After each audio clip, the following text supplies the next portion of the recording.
Hello students, welcome back to my channel. আমি দেবাঞ্জনা ঘোষাল। তোমরা দেখছো আমার সাথে তোমাদের নিজেদের channel Shikshamarg education and computer centre. প্রথমেই তোমাদের অসংখ্য ভালোবাসা, এতটা বিশ্বাস, ভরসা আর ভালোবাসা দেওয়ার জন্য। আমার প্রত্যেকটি স্নেহের পুরনো ছাত্রছাত্রী এবং আমার প্রত্যেকটি নতুন স্নেহের ছাত্রছাত্রী, তোমাদের প্রত্যেককে আমাদের চ্যানেলে স্বাগতম। আজকের আলোচ্য বিষয় Bardhaman university BA first semester minor ইতিহাস বা হিস্ট্রি সাজেশন 2025 সালের জন্য যে প্রশ্নগুলি পরীক্ষায় আসার মতো সম্ভাব্য এবং অধিক গুরুত্বপূর্ণ, এবং আমাদের সেন্টারের ছেলে মেয়েদের সাথে আমরা যে সাজেশনটি শেয়ার করে দিয়েছি অফলাইন আর অনলাইন ব্যাচের ছেলে মেয়েদের সাথে, সেটি তোমাদের সাথে শেয়ার করে দিচ্ছি। যদি তোমাদের মনে হয় ভিডিওগুলো তোমাদের একটু উপকারে আসছে, তাহলে তোমরা চ্যানেলটিকে সাবস্ক্রাইব করে পাশে থাকা বেল আইকনটি প্রেস করে দিও, যাতে যখনই আমরা ভিডিও আপলোড করব তোমাদের কাছে নোটিফিকেশান চলে যাবে। আমাদের সেন্টারে তোমরা যারা যারা অ্যাডমিশন নিতে চাইছো, অসংখ্য ছেলে মেয়ে তোমরা অ্যাডমিশন নিয়েছো অনলাইনে এবং অফলাইনে। আর যারা যারা তোমরা অ্যাডমিশন নিতে চাইছো সেকেন্ড সেমিস্টারের জন্য, তোমরা 8609778925 এই হোয়াটসঅ্যাপ নাম্বারে যোগাযোগ করতে পারো, মেসেজ করবে, তোমাদের সমস্ত ডিটেলস বলে দেওয়া হবে। আমাদের সেন্টারে একাদশ দ্বাদশ বিএ অল সেমিস্টার কলা বিভাগের অল সাবজেক্ট পড়ানো হয়, তার সঙ্গে সঙ্গে কম্পিউটার ও স্পোকেন ইংলিশ শেখানো হয়। এবং তোমরা যারা যারা নোটস কিনতে চাইছো ওই হোয়াটসঅ্যাপ নাম্বারে মেসেজ করো।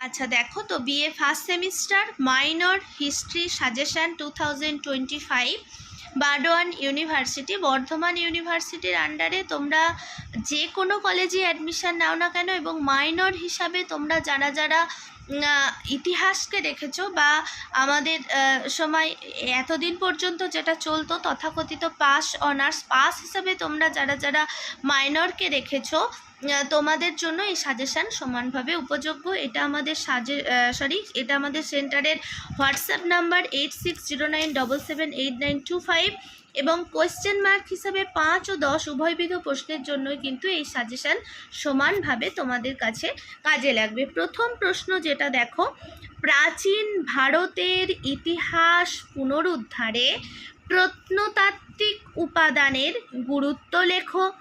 2 নম্বরের প্রশ্ন, হরপ্পা সভ্যতার নগর জীবন, তার সঙ্গে সঙ্গে দিতে পারে মানে 5+5 এইভাবে যে 10-এর প্রশ্নগুলো আসে, সেইখানে এরকম দুটো প্রশ্ন দেয় যে হরপ্পা সভ্যতার নগর জীবনের বৈশিষ্ট্য অথবা হরপ্পা সভ্যতার সাংস্কৃতিক বৈশিষ্ট্য আলোচনা করো।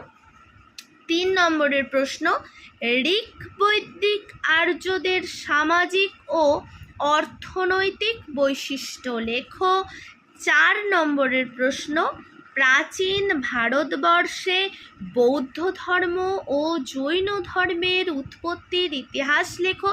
প্রশ্ন যদি ঘুরিয়ে দেয় তাহলে দেবে যে প্রাচীন ভারতবর্ষে যে বৌদ্ধ ধর্মের প্রচার বিস্তারে বুদ্ধদেবের ভূমিকা, বা প্রশ্ন যদি ঘুরিয়ে দেয় দেবে জৈন ধর্মের প্রচার বিস্তৃতিতে মহাবীরের ভূমিকা লেখো।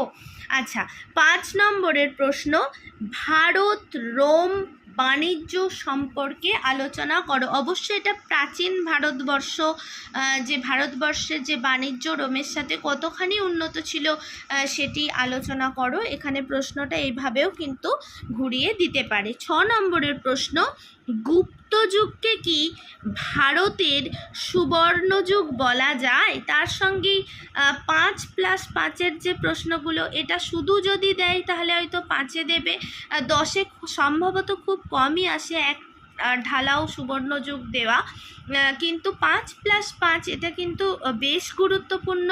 এবং গুপ্ত শাসন ব্যবস্থা ও সাহিত্য বিকাশ আলোচনা করে। প্রশ্ন যদি একটু ঘুরিয়ে দেয় বলবে গুপ্ত শাসন ব্যবস্থায় চন্দ্রগুপ্তের অবদান আলোচনা করো। আচ্ছা, তারপরের প্রশ্ন, সমুদ্রগুপ্তের সাম্রাজ্যবাদ নীতি আলোচনা করো। 6 নম্বরের প্রশ্ন, কুষাণ সম্রাট কনিষ্কের রাজনৈতিক ও সাংস্কৃতিক অবদান লেখো। 9 নম্বরের প্রশ্ন, মৌর্য শাসন ব্যবস্থার প্রধান বৈশিষ্ট্যগুলি আলোচনা করো। এবং তার সঙ্গে সঙ্গে আচ্ছা, মৌর্য শাসন ব্যবস্থার প্রধান বৈশিষ্ট্যগুলি আলোচনা করে, এটা 9 নম্বরের প্রশ্ন। এখানে হয়তো স্যার কিছু একটা অথবা দিতে চেয়েছিলেন। তার সঙ্গে 10 নম্বরের প্রশ্ন, গুপ্ত যুগে গিল্টের উপর একটি টিকা লেখো। এইগুলো সাধারণত টিকা হিসাবেই দেয়। 11 নম্বরের প্রশ্ন, অশোকের ধর্মের বৈশিষ্ট্যগুলি লেখো। এবং প্রশ্ন যদি একটুখানি ঘুরিয়ে দেবে মৌর্য সাম্রাজ্যের পতনের জন্য এই যে ধর্মের উদারতা, অশোক কতখানি দায়ী ছিলেন তা নিজের ভাষায় লেখো। 12 নম্বরের প্রশ্ন, কলিঙ্গ যুদ্ধের তাৎপর্য লেখো। 13 নম্বরের প্রশ্ন, ষোড়শ মহাজনপদ কি, সেই সম্বন্ধে টিকা লেখো। 14 নম্বরের প্রশ্ন, বৌদ্ধ ও জৈন ধর্মের পার্থক্য লেখো। 15 নম্বরের প্রশ্ন, শ্বেতাম্বর ও দিগম্বর এই যে দুটো পার্থক্য প্রধান, তাদের যে মতবিরোধ কি পার্থক্য সেটি আলোচনা করো। 16 নম্বরের প্রশ্ন, ঋগ্বৈদিক যুগে নারীদের আর্থসামাজিক অবস্থান কেমন ছিল আলোচনা করো। এবং 17 নম্বরের প্রশ্ন, সভা ও সমিতি এইটা বৈদিক যুগে খুবই গুরুত্বপূর্ণ ছিল, তার বৈশিষ্ট্য বা পার্থক্য বা কী কাজে লাগতো সভা সমিতি, এগুলো টিকা হিসাবে খুবই গুরুত্বপূর্ণ। এবং শেষ প্রশ্ন, সিন্ধু সভ্যতার পতনের কারণ আলোচনা করো। অর্থাৎ তোমরা 5 ও 10 উভয়বিধ প্রশ্নের জন্য এই 18টা প্রশ্ন করে যাবে। এটা আমরা আমাদের সেন্টারের ছেলেমেয়েদের সাথেও দিয়েছি, তোমাদের সঙ্গেও এটি শেয়ার করে দিচ্ছি। আর তোমরা প্রত্যেকে ভালো থেকো এবং সুস্থ থেকো। আর কি কি সাজেশান তোমাদের লাগবে আমাদের একটুখানি বলো, কারণ আমাদের সেন্টারে যা যা পড়ানো হয় আমরা প্রত্যেকটি সাজেশান আমাদের ছেলেমেয়েদের সাথে সাথে তোমাদের সঙ্গেও শেয়ার করে দেব।